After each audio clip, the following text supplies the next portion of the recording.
That helped us recover around 30% of subscribers that we would have lost. So that really, really reduced the cost we were paying per subscriber on average. And it also grew our database much quicker.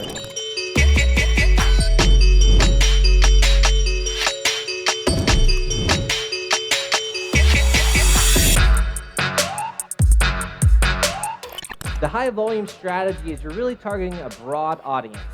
So it's a mixture of lots of different ages, lots of different genders, and lots of different interests. So this is not accounting for any type of segmentation. It keeps it a little more simple, but you're targeting, again, a broad audience. When you're doing this, usually you can find a way to get your cost to acquire a subscriber pretty cheap. When we send a user to our main landing page, if they chose not to subscribe to our database, or they click the back button to leave our page, we would send them to a new domain. That new domain would ask them again, would they like to subscribe? Some would say yes, some would say no, some would click the back button again. If they said no or clicked the back button again, we would send them to another domain. We would do that 5 times. So in total, some users saw up to 6 times a subscription page asking them if they would like to subscribe. They had the option to, but the only way they could really exit the page is if they closed out of it. So yes, that's a bit of an aggressive tactic. It's not malicious, just we didn't want them to leave. That helped us recover around 30% of subscribers that we would have lost. So that really, really reduced the cost we were paying per subscriber on average. And it also grew our database much quicker. The second strategy is called the add-on. And this is when you use push to boost profits and grow your own asset from traffic or a campaign that you already have running.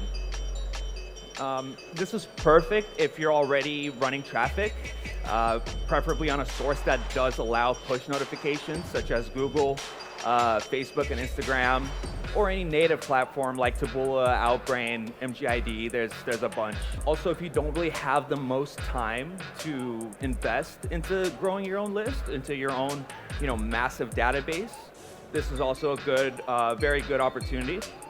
And basically what you would get is a stable asset and free profit. Now, I will mention there's nothing really free.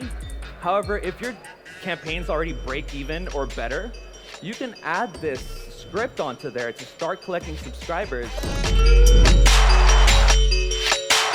This is a niche advantage. This is actually one of my favorites. So this is where you use your competitive advantage to drive push traffic and dominate the less competitive geos. Push is getting insanely competitive right now. You can see, all the new sources, they're all collecting subscribers. And this is kind of where it comes in, where anybody can make it work. So this is perfect if you speak a non-English language. Why? Well, mainly because the English-speaking countries are much more competitive at this time. Also, if you live in a less competitive geo, maybe you live in a tier 2 or a tier 3, maybe you're in France or Italy, any of these countries are perfect because then you don't have to compete in places like US, right? And then finally, maybe you know a friend that's a direct advertiser, or you just have really strong connections with traffic sources.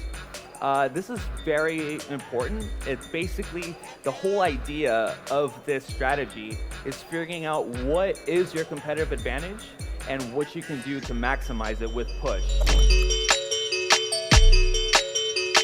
This is called the Pixel Assistant. This is where you use your push database to pixel users prior to launching a Facebook campaign. Yeah, I added a little Facebook in here, right? But you gotta have a push database that, a built-up push database. It doesn't have to be massive, but it does have to be there. And the reason to test this is if you're launching a Facebook campaign that you don't already have a pixel for, right? You got a fresh pixel, you wanna give it a little head start, this is what you do. And also you build up a really good lookalike audience and retargeting audience that you can use for further testing. The way to set it up is you put the Facebook pixel on the landing page. you create this custom event called clickers, right? So the way it works is when the user hits your push, they get down to the landing page. When they click on your landing page CTA, that's when they get pixeled and your custom event starts building up. It's not as strong as a purchase lookalike.